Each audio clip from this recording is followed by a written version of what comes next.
I think we live in a day and age where other people are always telling us what to do. Other people are giving us their expectations and expecting those expectations to be our expectations. Let me give you an example. From 0 to 18, we live in an environment where our parents and the school system, that's what's telling us what to do. That's giving us the criteria for success. And from 18 to 22, the same thing happens in the college system. And then we get a job and we have bosses and performance evaluations that tell us how well we are doing.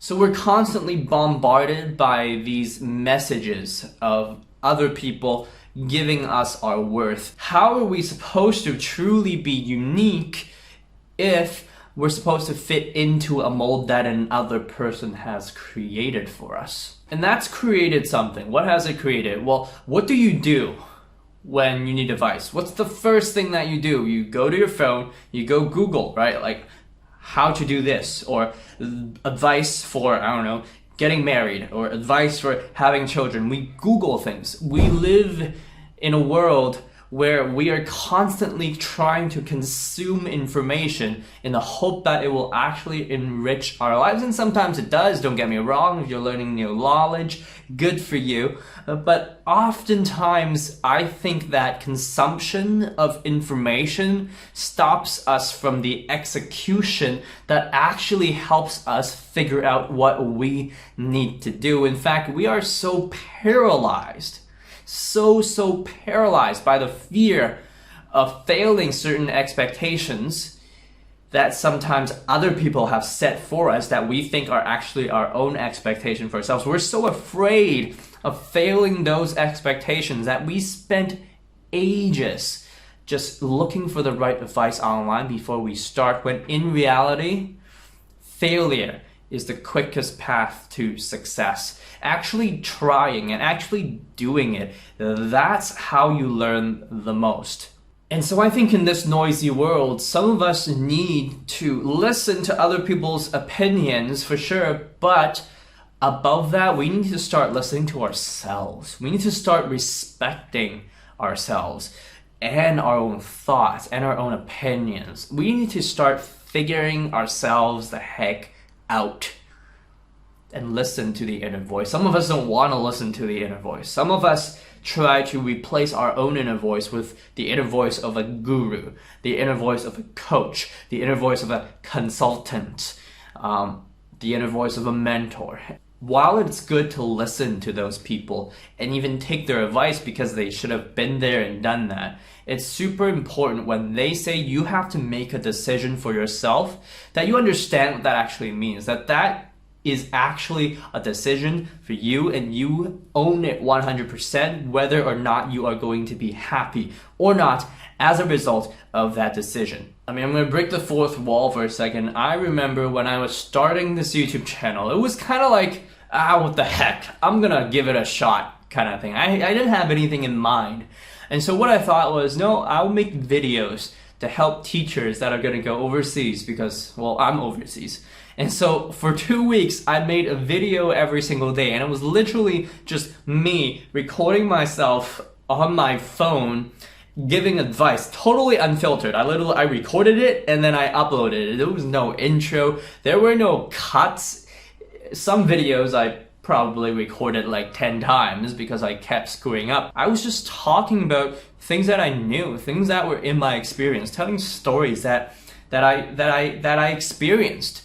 But you know what? As time went on, I kind of got jaded a little bit. Well, I wouldn't say jaded. I kind of focused on how to get subscribers, how to get likes, and how to grow, right? And all of that stuff. And I started listening to the advice of other people. And I'm not saying it's bad advice because it's what worked for them, but I became one of the many. And so my videos all of a sudden went from, my experience, how to bargain in China, and then me telling a story about how my friends actually bargained in China, to the 5 life tips for your career or whatever. I just started making videos like those. Now, I'm a teacher and I am a careers teacher, but I don't think I am too qualified, so qualified that I can start coaching people on their life career. So what I actually did was I went online, I searched for information, I found information that I liked, and then I turned that into a video. Same thing with the How to Stop Worrying and Start Living. I read the book, I found stories and anecdotes that I liked, and I turned that into a video. And while I see the value in that, because there are YouTube channels that do that, there are websites that do that, it wasn't me. It wasn't really my voice, if you know what I mean. And eventually it started becoming a chore, and it wasn't me anymore. It was just me regurgitating information I found somewhere else. I didn't share myself with you. I shared somebody else with you. And if you wanted to learn about somebody else, well, you could have just gone to them, right? There are other videos on how to stop worrying and start living. There are definitely more qualified people giving career advice. But for me, I really then struggled with, where's my place in the world? How do I actually add value? What do I actually know, right? Like, I went from trying to help teachers and then that not really working out because I was like, all right, do I really want to help teachers? I don't actually know. Okay, let me try this like personal development, self-development kind of thing. Does that really work? Man, I don't know. But none of it is my advice. It's not that I feel like an imposter, because I don't, right? Like, I actually read the book and I actually follow the advice, and I'm just literally sharing with you what I've learned along the way. But at the same time, I felt like I was taking away from the opportunity of me actually trying to connect with you, the viewer. And I think in this video, I'm kind of bearing my thoughts a little bit and sharing that with you. But what is like of my process of really truly finding my voice. So where am I at now?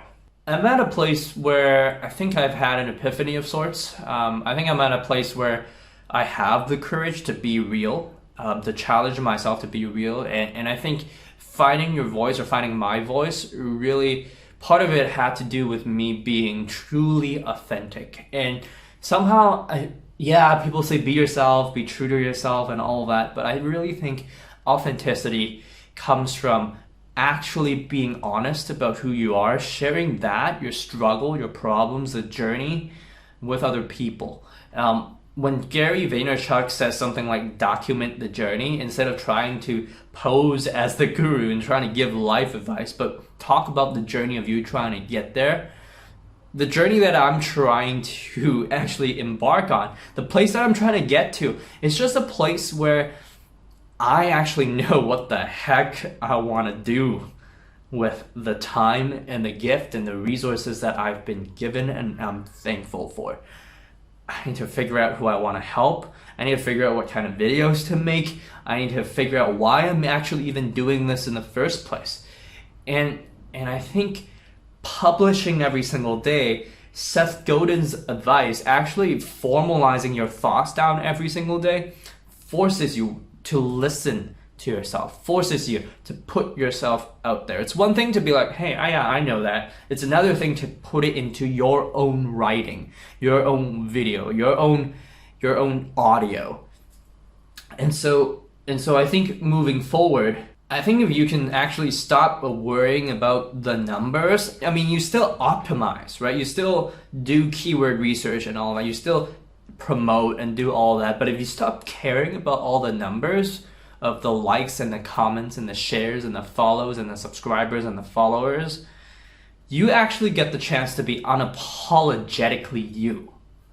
And I think that's where I'm trying to go, is how can I start creating regularly in such a way that I'm unapologetically me?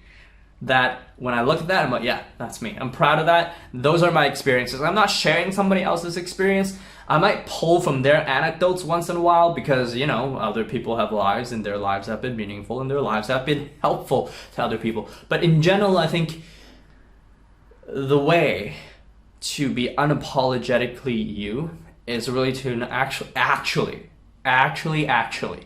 not care about other people's opinions. And And I know as I'm saying this, I'm like, okay, like I listened to Gary Vee's advice about not caring about other people's opinions. But now, right, like 30 videos in to this YouTube thing, I think it's finally starting to settle in of like what it actually means to not care.